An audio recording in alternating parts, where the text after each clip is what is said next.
Hey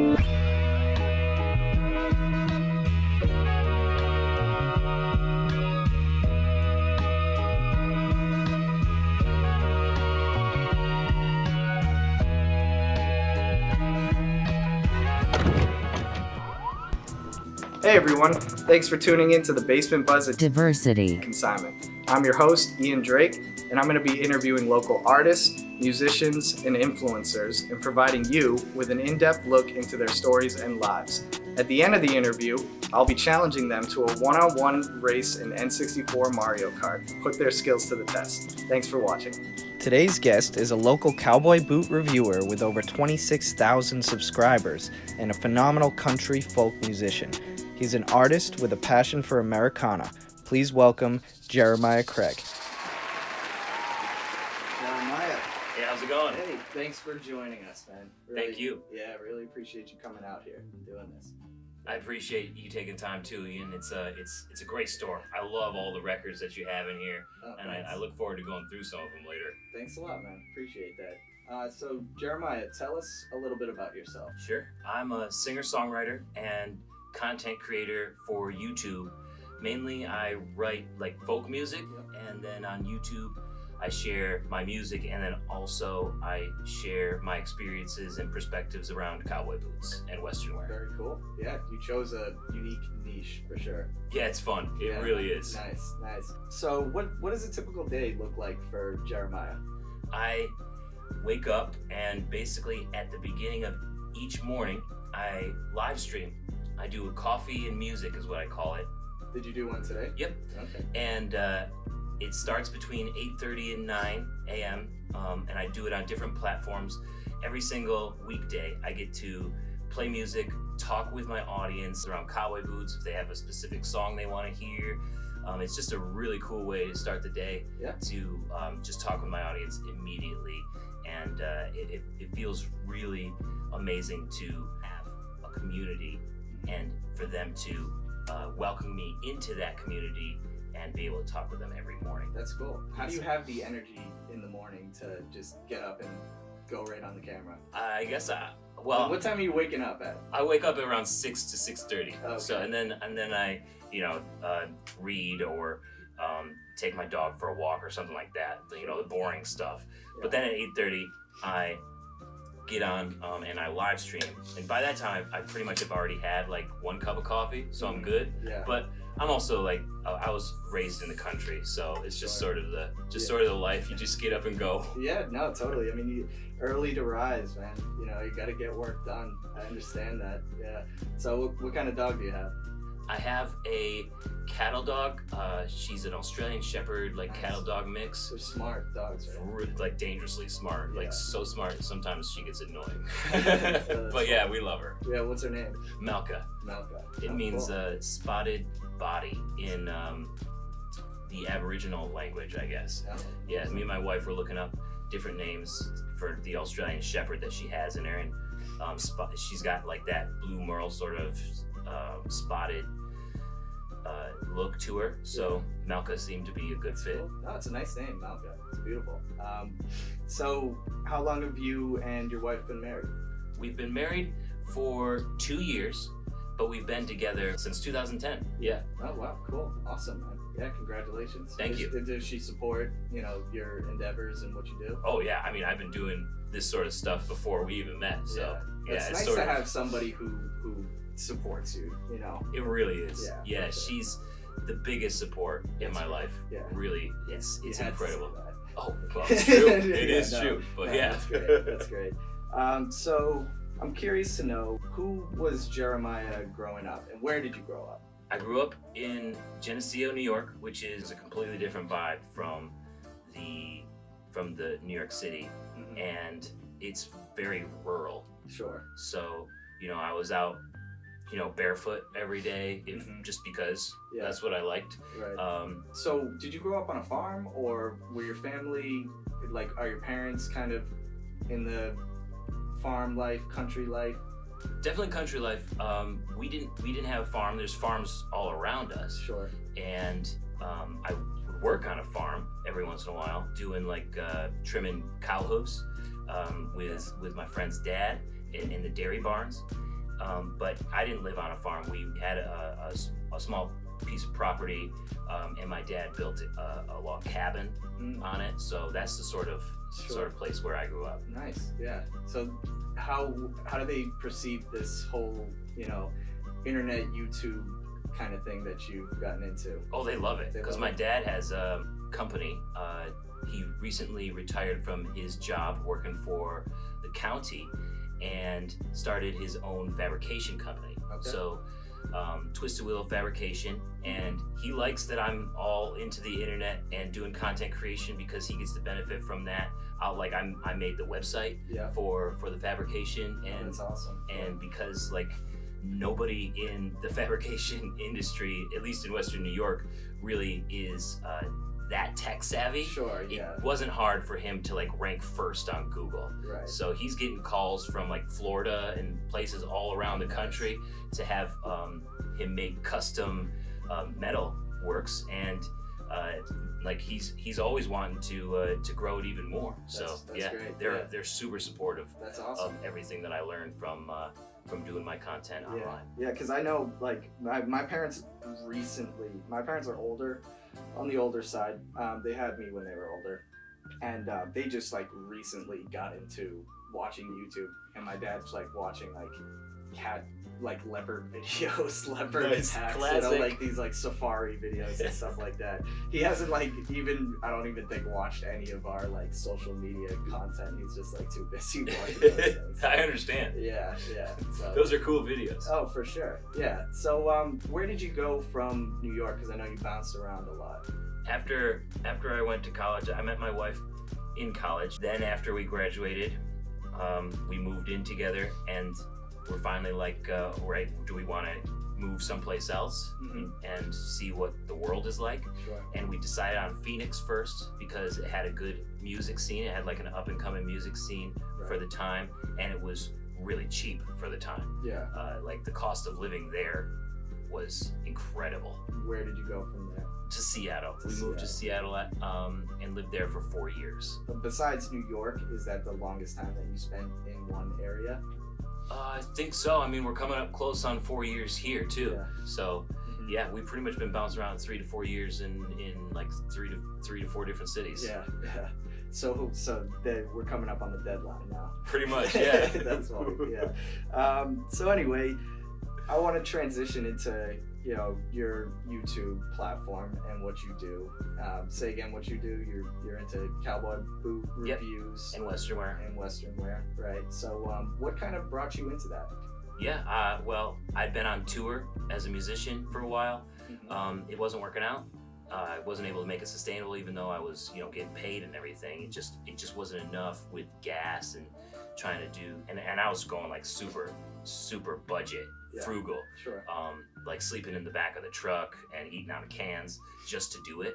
And it wasn't working even then. So I noticed that nobody was really doing videos about cowboy boots or Western wear online. So I decided to give it a shot. And I had been wearing cowboy boots since 2006, since I graduated high school. Sure. So I decided to give it a shot and add my music in there. And the community was welcoming, because there is an enormous cowboy boot community out there, and it's just grown since then, and everybody seems to be digging what I've been doing. Right. I mean, surely there's going to be some folks who don't agree, but for the most part, but it's good to have perspectives too. Right? Exactly. You need to know, how somebody else feels about things as well. Exactly, and I feel like I'm that, since I'm not a cowboy and I didn't grow up in that situation. I feel like I'm the excuse for a lot of people to try it, and I love that. Yeah. So roughly, when did you start making these YouTube videos? I started around 2018. 2018.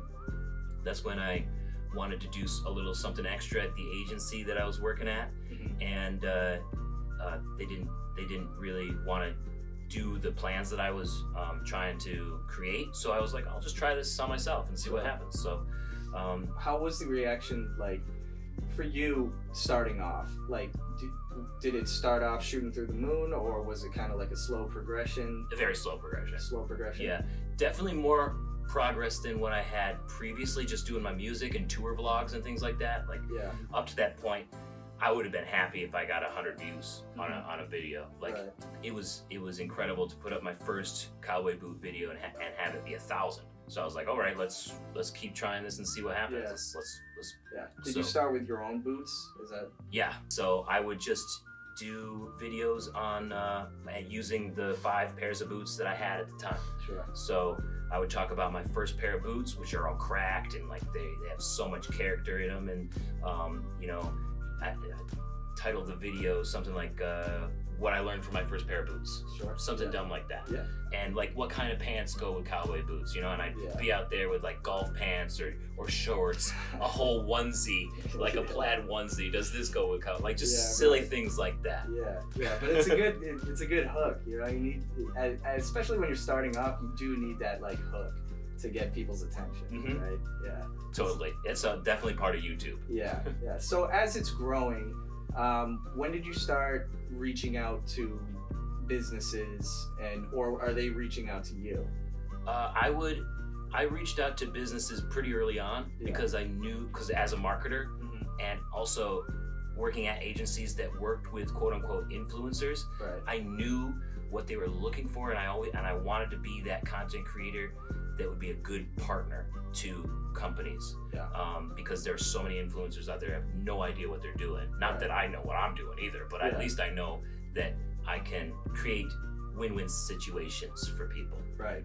So I tried it a little bit earlier than I thought, which is probably a good thing to do just in general. Like somebody said in a podcast I listened to, you should try something earlier than what you think you're ready for it, right? And then like you'll just get used to it. Right. So It's I tried getting really yourself early. out of your comfort zone too, and putting yourself out there, and that can be scary. Yeah. You know, especially at first. Like, you're dealing with somebody who is running a business, and you're creating something yourself. So there's the stress of that. Plus, now you need to make sure that they're happy. Well, with plus the product community too. And the community. You can't. They're the most important, and they can't feel like they're sidelined during this whole thing. Right. So I mean, that's top of my mind always. Yeah, it's the community and how they're going to react, and doing it for them. Really. Yeah, but I also love small businesses, like the small business that you have here. Like America is built off of it. Oh yeah. So anytime that I get a chance to work with a small business, which is the folks that I work with they're the folks I worked with first are the small businesses. Sure. And even still today, like the video that I'm working on now is for a small business in Bozeman, Montana, Carter's Boots, and they're one location. They're not a franchise or anything like that. So I love helping out the small businesses because I feel like it's what America is. Yeah, it's what America was supposed to be. Yeah. Really. You know? It's the spirit. It's the spirit. It's what we of all America. love about it. Yeah, absolutely. No doubt, man. And they don't make it easy. And so that's why it's great when small businesses are helping out small businesses, or influencers are reaching out and helping out small businesses. It's great, and it keeps us all keeps the whole circulatory system of the economy going. Exactly. And I feel like if more small businesses got together to collaborate on things, even just for like what we're doing here, because technically I'm a small business too. I went LLC last year with all this. Right. So like this is exactly what America needs. Yeah. You know, and I online agree. and stuff like that. It's great. I love it. How did you get such an extensive knowledge of boots?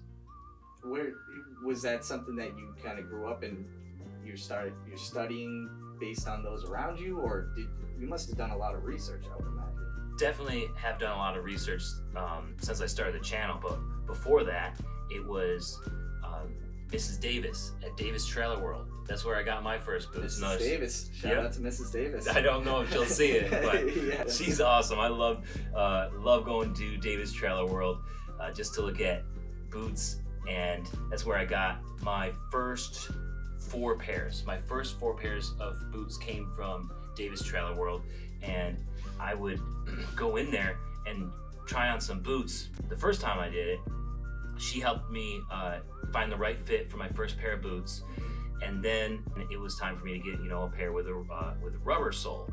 and then it was time for me to get a black pair. And then it was time for me to get like an exotic pair that was a Cayman crocodile. So every time that I went in there, she would like quiz me on fit or something like that. Now, how does that look like it fits? What do you think about that? And then I would bring my friends in and girlfriends in and be like, you guys gotta get boots from Miss Davis. And every time we went in there, I would like learn something new from her.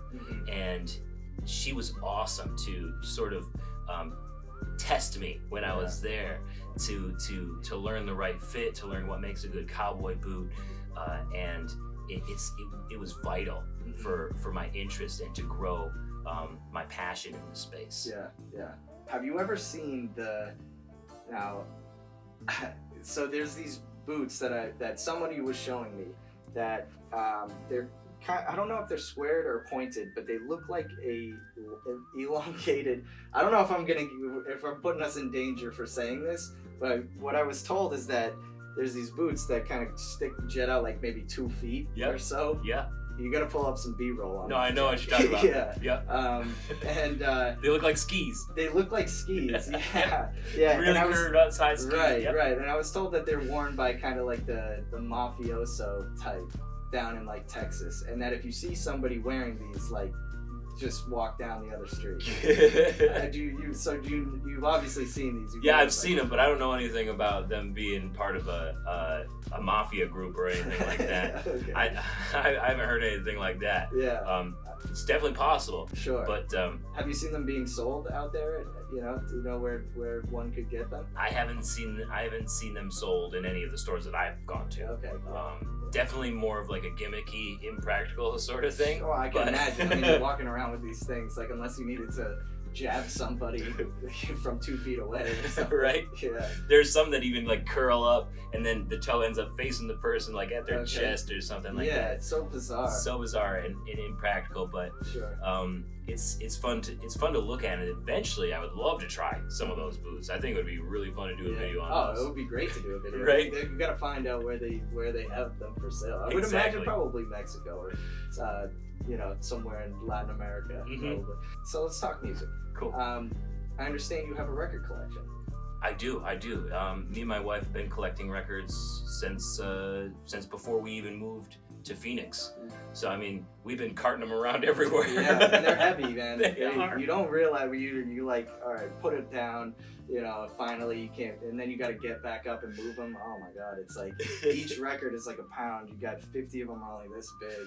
Yeah. How extensive is your collection? Oh geez, we got probably a couple hundred. Mm-hmm. So I mean, we got a cabinet that's like, I guess this tall, two sides, and each one is about half filled. Wow. So it's extensive. So there's a lot of classic rock in there, like Hendrix and things like that. Nice, Pink Floyd, and then I do a lot of folk music. So I have like Pete Seeger, Woody Guthrie, stuff like that, Bob Dylan. Yep. And then we have more new things, like when we go to independent, indie rock concerts or something like that, I'll pick up one of their vinyls. So we got like Young the Giant, got some Horse Feathers, which is more folky. So it really spans between old folk, new pop, classic rock, and I think we even have a couple of hip hop albums too. So you are a musician. You're a country. Would you classify yourself as country western folk? Or? Yeah, more folk, first, but pretty much it all kind of comes down to the same thing. You play guitar, right? Yes. Yeah. So when did you pick up your first guitar? Oh, I guess I picked up my dad's guitar when I was maybe 12, but I didn't know how to play. Yeah. And I didn't really want to play guitar when I first started. So my first instrument was at 14, and I played the banjo. The banjo? Yeah. Okay. I learned how to play the banjo first, and then I learned how to play the harmonica, and then the guitar came last. Yeah. Self-taught? Yes. Self-taught? All self-taught? Yep. I mean, my dad played, so I picked up things from him too. Sure. Yeah, cool. So when did you decide to make the jump from, all right, I'm practicing playing at home, to I'm going to kind of take this and try and make something of it?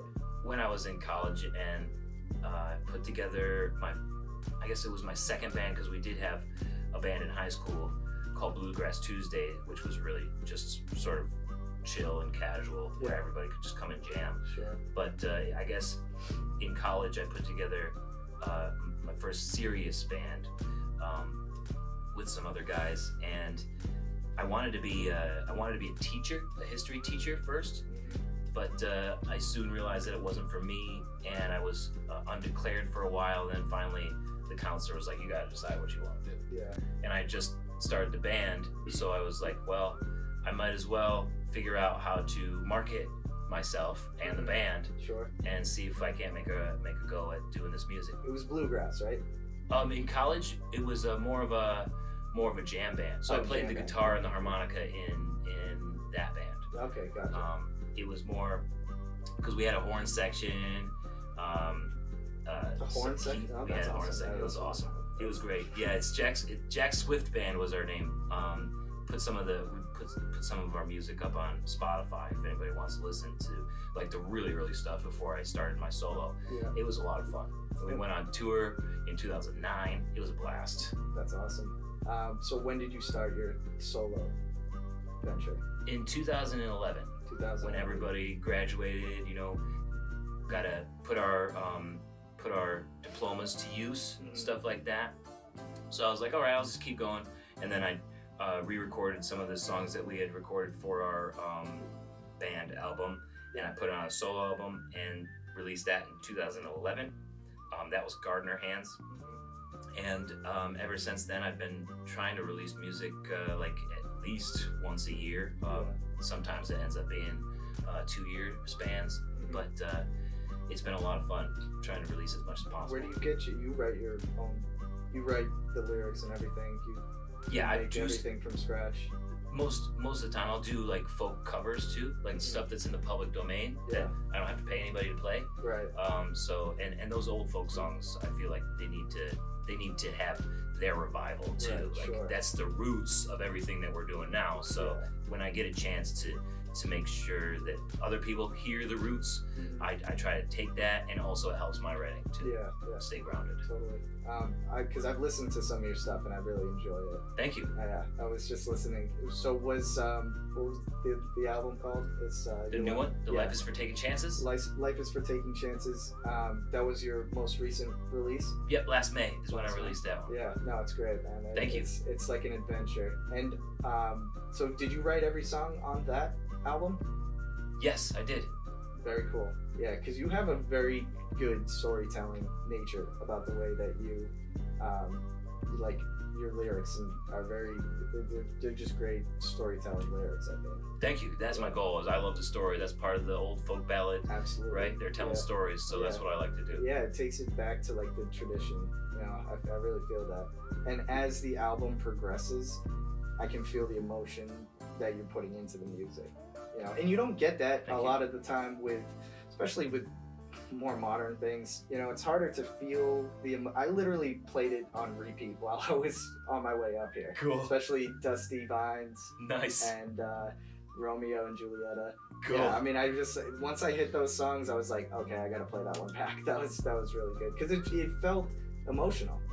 Do you feel emotional when you're making this music? Yes, definitely. Yeah. Sometimes too much emotion. Like I'll be down and out for a couple of days just because I'm thinking about the song. If it's like a powerful thing to me. Yeah. And I'll just be in the zone. Even though it doesn't feel that great when it's done, it feels good to have it done and down on paper to share that experience. Yeah. So what is your influence when it comes to making songs? Stories that I hear from other people, from like my family, traveling around. Like Dusty Vines is from when I visited the Arizona wineries, and I started playing a lot at the wineries in Arizona. Yeah. And Arizona makes some great wine, by the way. It doesn't sound like they should, but they do. Right. And they're so nice there. It's ridiculous. And the wine they make is really tasty. So I wrote that song for them. And other thing, like whatever happens in life or in news, or if I come across a funny phrase or something like that, then I'll try to write a story around it, even though it's not factually true. Sure. So you kind of gain your influence from experiences and keep it relevant.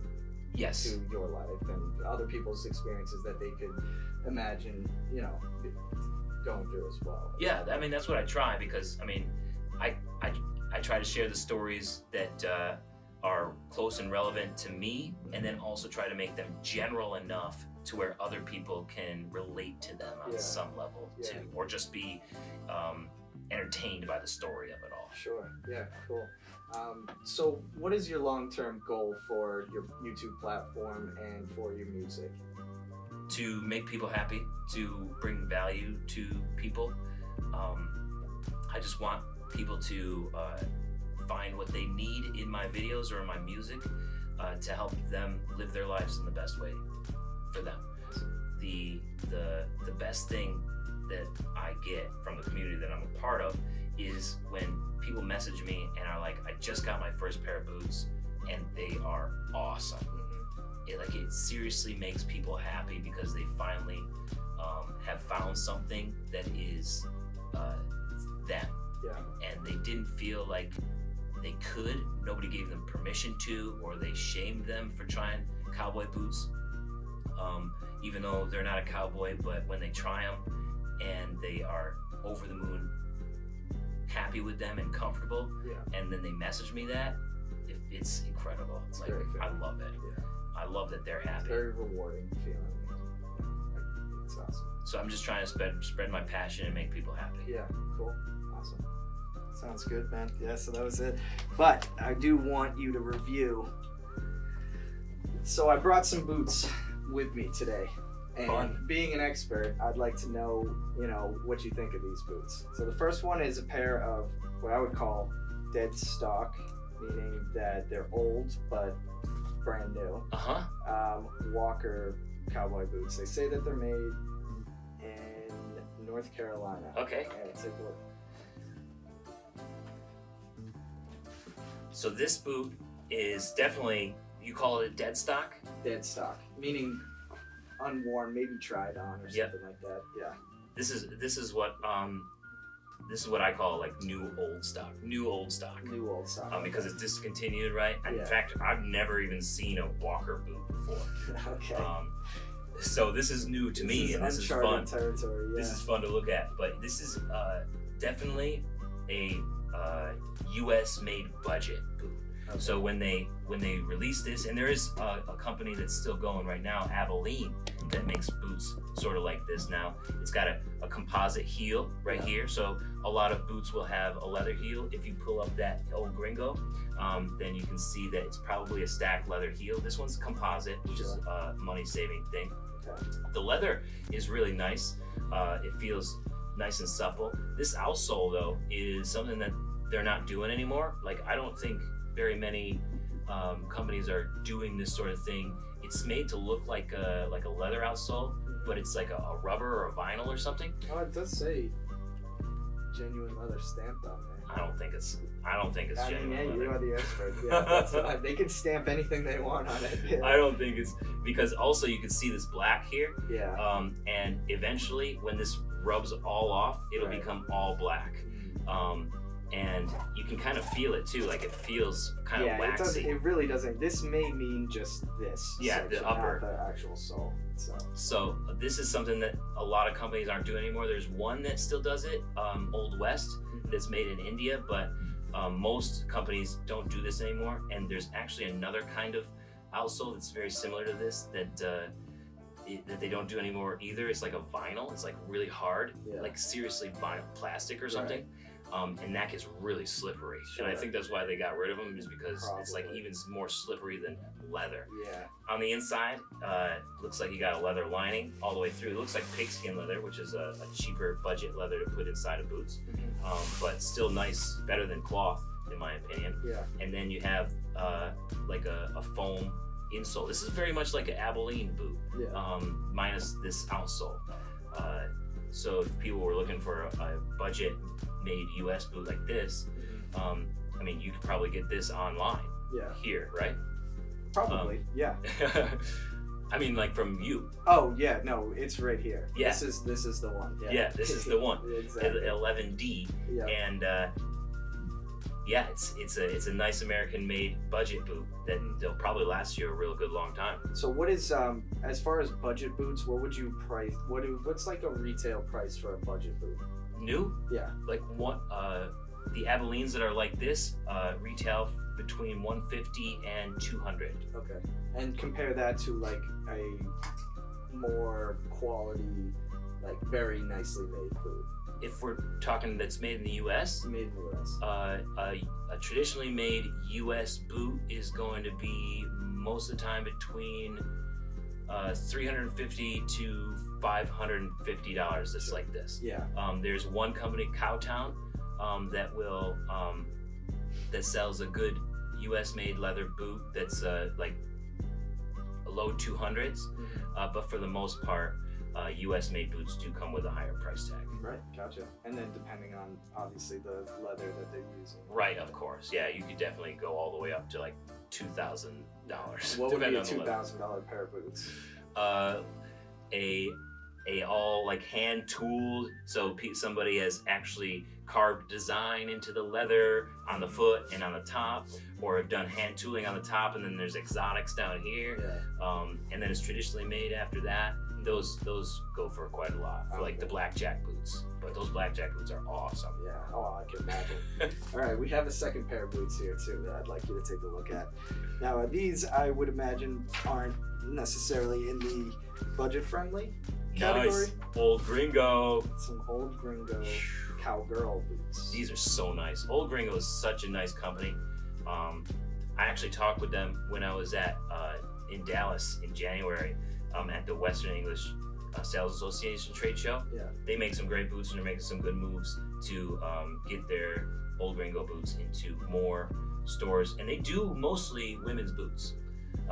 They do a lot of women's boots. They do some men's boots too, but they are having a hard time competing with Lucchese. Sure. Because, I mean, they make a very similarly made boot. Like, this is a traditionally made boot that's amazing. Compared to the other one, this one has a feels like a cowhide lining or maybe calfskin. I can feel that it's so much softer. It's softer and it doesn't have that kind of almost suede feel right. The other one has. Right. And then you'll have the hard leather insole in here, which is super traditional. It might feel a little bit weird buying a pair of used boots. I do it all the time. I'll buy a pair of used boots thrift. I love thrifting. Kind of to the person's foot. Exactly. And that's why when you buy a new pair of boot or used pair of boots, you will often feel the imprint of another person's foot in there. Sure. But it will eventually re-break into the new person, new owner's foot. That's what's great about hard leather insoles. I love them. Yeah. Then you got the leather outsole here, which is, see this, you can tell the difference when you absolutely. compare them, right? I mean, it even has more patina character. Yes. And this here, this is a sign of a very traditionally made boot. I'll show the camera too. These are lemonwood pegs. So lemonwood pegs in leather outsoles, they use that because it expands in a similar way that leather does when it's wet, and it holds the shank in here, keep it from moving, it holds everything together. So very, very traditional. When some people will use brass nails or tacks, sometimes those will come out when it gets wet because it doesn't expand like lemonwood pegs do. So this is actually something that you want to look for in a traditionally made boot. Again, with the heel here, that's stacked leather. So that's really nice construction there too, which you can see a difference between the Walker boot that we just looked at, and this one's all embroidered too. It's got a nice snip toe on it.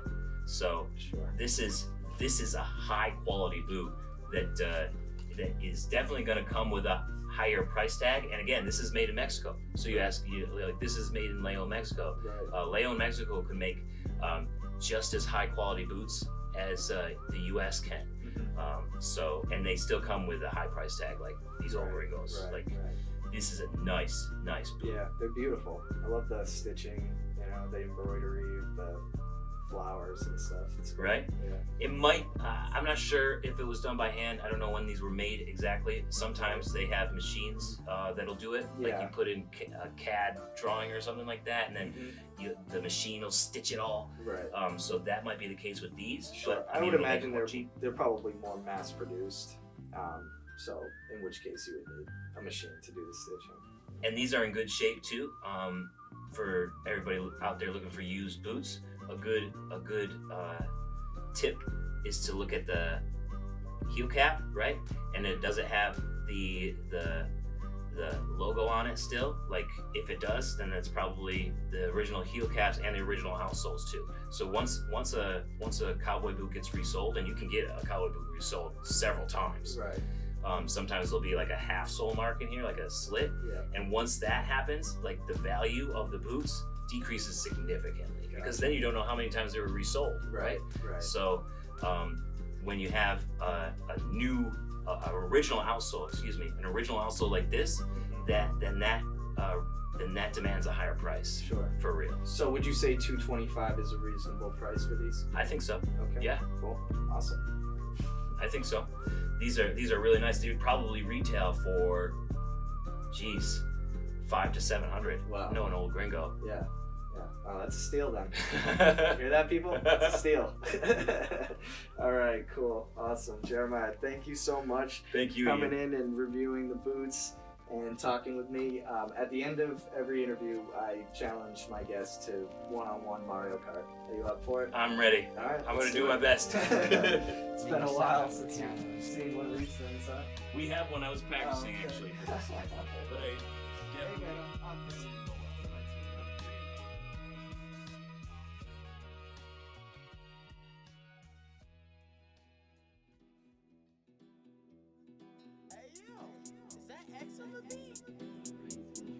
Damn, Polo, you really coming in like that? As long as you don't burn out at the beginning.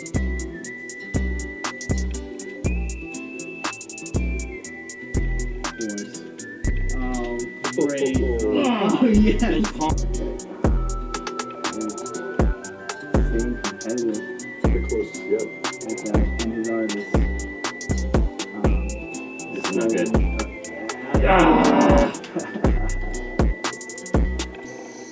I'm gonna get you for that. Yeah, you probably get a stack there. Watch out for these pops. Oh, come on.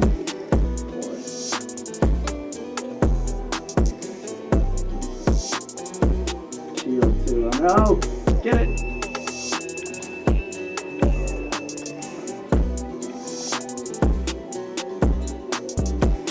Oh, come on. Are you kidding me? Oh, and you give me the banana? Let's go! Give me...